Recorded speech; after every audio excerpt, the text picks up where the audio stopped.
Get ready to pedal. Columbus moving forward with a plan to make cycling more accessible. This is really about meeting our residents where they are, about ensuring that we're planning for the Columbus of today and the Columbus of tomorrow. And flying high, building the future of air travel in Columbus, starting with a breaking of ground this week on a new terminal. This new terminal will make flying to and from Columbus a first-class experience. We have an inside look into this $2 billion expansion at CMH. It's an exciting time for Central Ohio as we watch the booming growth all around us. With 1 million more people moving into this region in the coming years, how will leaders make sure we have the space, the technology, and the housing to support everyone? Here's what we uncovered this week in Boomtown.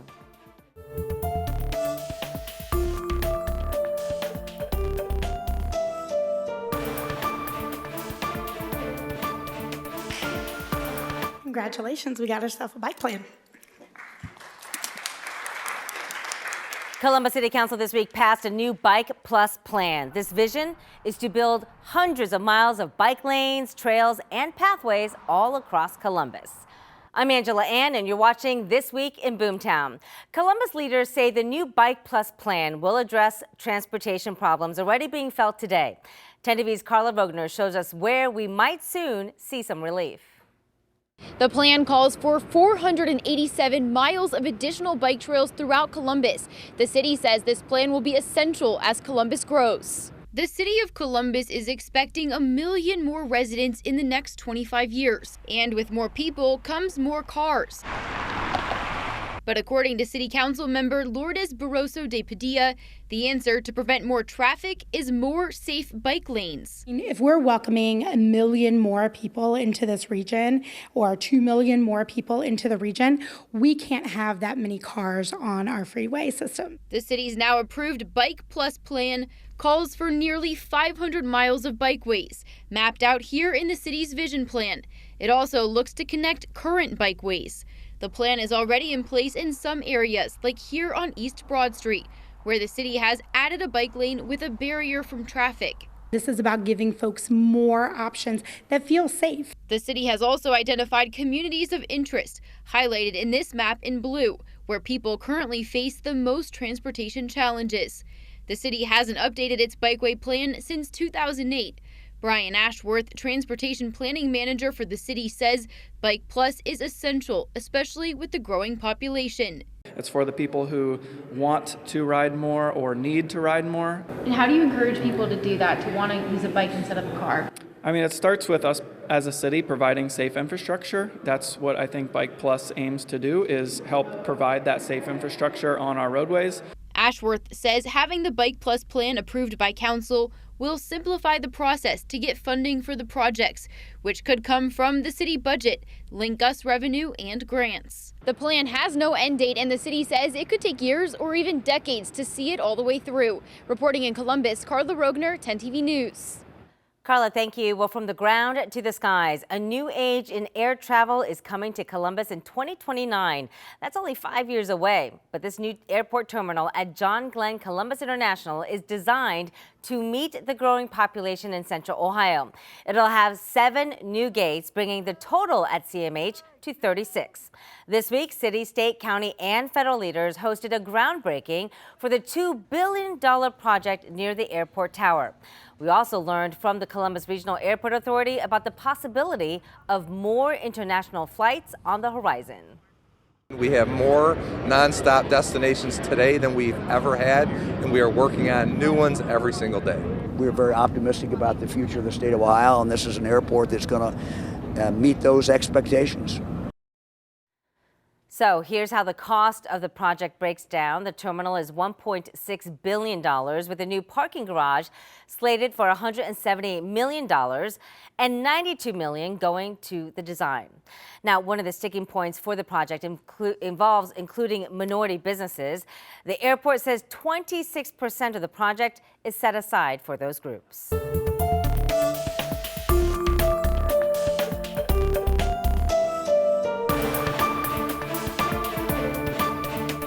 Is this the golden age for development potential? Yes. Hundreds of leaders from across 11 central Ohio counties came together this week to share ideas on how to best position us all as the region booms. Now, the biggest pain point for everyone is affordable housing. 10 TV's Kevin Landers shows us how leaders plan to treat these growing pains. Central Ohio is growing, and those in charge of dealing with the growth are under pressure to solve the problems that come with it. There is a limited amount of land and also zoning and regulations in a lot of communities. It's very difficult to build new housing. Jason Duff is part of Small Nation, which converts historic buildings like this one in Bellefontaine into retail and residential spaces. Part of it is working with local banks that provide access to capital and finding entrepreneurs that are willing to start businesses on those first floors and then getting housing on the second and third floors of those properties. At this economic development conference in downtown Columbus, leaders are hoping to learn how their communities can grow smarter while also preserving quality of life. One of the biggest issues with affordable housing is the age of the home, right? If you can't afford your house, but you can't afford to move somewhere else, now we have a problem. If you sell that house and it gets renovated, now the price goes up. We're driving housing prices up, so we're trying to keep our residents in their affordable homes. Westerville set aside $500,000 in grants to help people fix their homes so they can stay there. In Whitehall, Russilli Construction will break ground next year to convert this former junkyard into affordable housing. It is going to take a lot of different type of housing to make Columbus successful. Delaware County is converting its old engineering building into affordable housing as well. We're creating 45 to 50 affordable housing units, both single family as well as multifamily. It's going to help rejuvenate the east side of the city. It's going to help provide employment and housing for a sector that we really need. The construction of Intel's semiconductor project in Licking County ignited much of the building boom, but not everyone is happy to see it. People are upset that their farmland is being eaten up by large warehouses, by data centers and what have you. How do you preserve the quality of life and at the same time encourage development? Sure, so it's tricky marrying those things. All right, so Kevin, let's talk more about what the leaders had to say at the summit, because they really put it all on the line there. And from what you heard when it comes to affordable housing, what do you feel like is the biggest challenge from a regional perspective? I think what I heard from community leaders is the biggest challenge is finding the right amount of land to build the affordable housing. Some of these communities, Westerville being an example, Upper Arlington, are challenged by not having a lot of land to build affordable housing. Sure. So they're going to have to find plots of land and build vertically. And then the question is, how do you sell that to the community? How do you make it so that it works with the community? You're not, sort of uplifting or trying to change the way the community is already built. So I think that's going to be a challenge for a lot of these communities, is trying to find the proper land and then also have the zoning in place to make sure a developer can come in. Because there are a lot of people that feel like they don't want these skyscrapers suddenly coming up just for housing. They want to keep the charm of their neighborhood. So what are you hearing when it comes to that? I mean, is there pushback with those vertical developments? I think the communities are very sensitive to what the community has in terms of keeping quality of life. I don't think they want to disrupt anything about their comprehensive plan that would change because of this affordable housing. So I think you're going to find different price points in housing. You're going to have affordable housing mixed with retail, mixed with marketplace housing. So I think you're going to have a mix of those. At least that's what I'm hearing from those communities. We're also seeing across the country some creative solutions when it comes to trying to find the housing issues. And where do you put the new housing if you can't build up? What are some of those creative solutions that you're finding? Yeah, one great example is happening in Bellefontaine, where there's a company that's taking historic buildings and they're basically putting retail at the bottom and they're putting housing on top. So they're preserving what's already there. They don't have to start from scratch. They can take the existing buildings that are in the community and repurpose them. And that's providing affordable housing. It's also providing a retail space for entrepreneurs to begin. So that's something that's exciting that's happening in Bellefontaine. You've been reporting on this for so long. I mean, when you say something like that, it's almost like an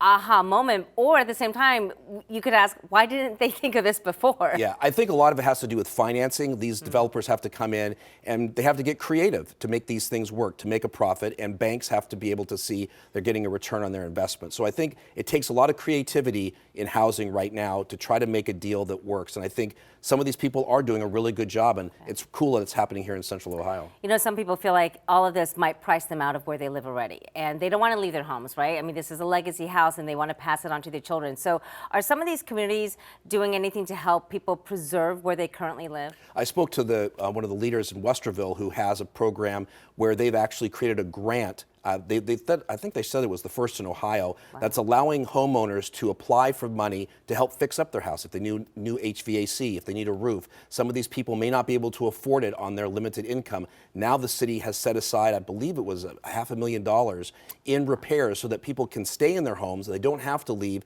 and then be priced out of a house. So they're trying to keep people where they live, and that's important. Yeah, especially as we see inflation keep going up. All right, let's talk about the new year because we are rounding out 2024. What do you think we're going to see as a key issue in 2025, given how fast this area is booming? I think the city's new zoning laws, which allow for more density, is really going to take off. That's what I think going to be the thing we're going to be watching to see how many developers jump in and start building these developments are going vertical as opposed to going much wider and taking up more land. I think that high density housing is something we're going to see a lot of, especially in Columbus, but I think other cities are going to have to partner with us. Columbus, as Mayor Ginther said, can't do it alone, so other cities need to build these housing projects as well. The question is, how receptive will the community be to them and how many developers are willing to take that risk? And I have to say, we may see kind of a change in 2025 because we're seeing a change in leadership when it comes to the Intel president that just resigned, and so there's going to be a new one. And then we also have a lot of other changes in leadership with the Chamber of Commerce and so on and so forth. Yeah, I think it's going to take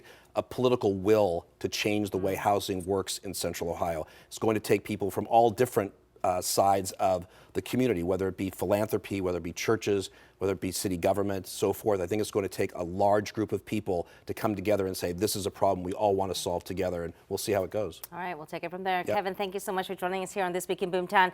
And you know, local leaders really aren't the only ones, as you mentioned, that are trying to solve the affordable housing crisis. Ohio lawmakers say this is really one of the main issues they plan to focus on next year from a bipartisan perspective. I spoke with the returning Senate Minority Leader Nikki Antonio about what to expect in a matter of weeks when Ohio's new lawmakers will be sworn in. And whether you live in an urban environment, a rural area, or suburban somewhere in between, housing affordability is at critical levels. And so we have a number of pieces of legislation that absolutely, I believe, will make a difference, and that there's bipartisan support for. Absolutely.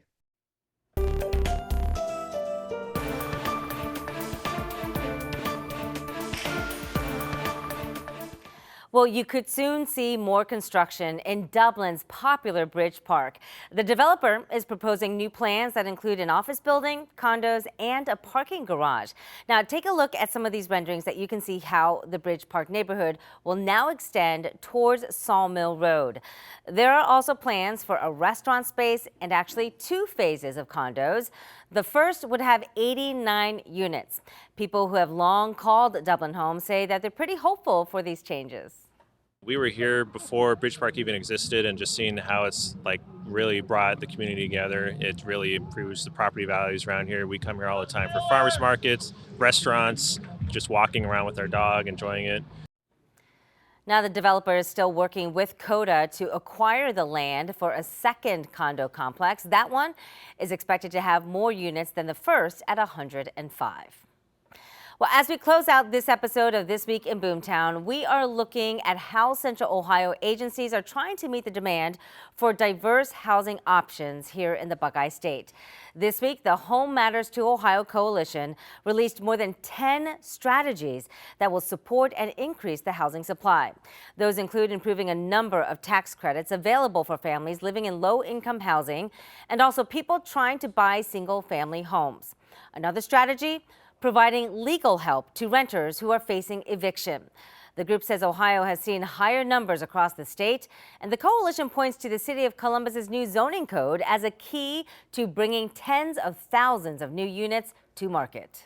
Recognizing that we're going to need housing that goes up, not just out, that we're going to have to find middle market housing, mixed use development housing, so we're encouraged by that. Certainly a lot of encouraging news coming out this week and helping support everyone as our region grows. Don't forget, you can catch our 10 TV Plus original, Welcome to Boomtown. It's always streaming on 10 TV Plus. As always, I'm Angela Ann. Thanks for watching This Week in Boomtown.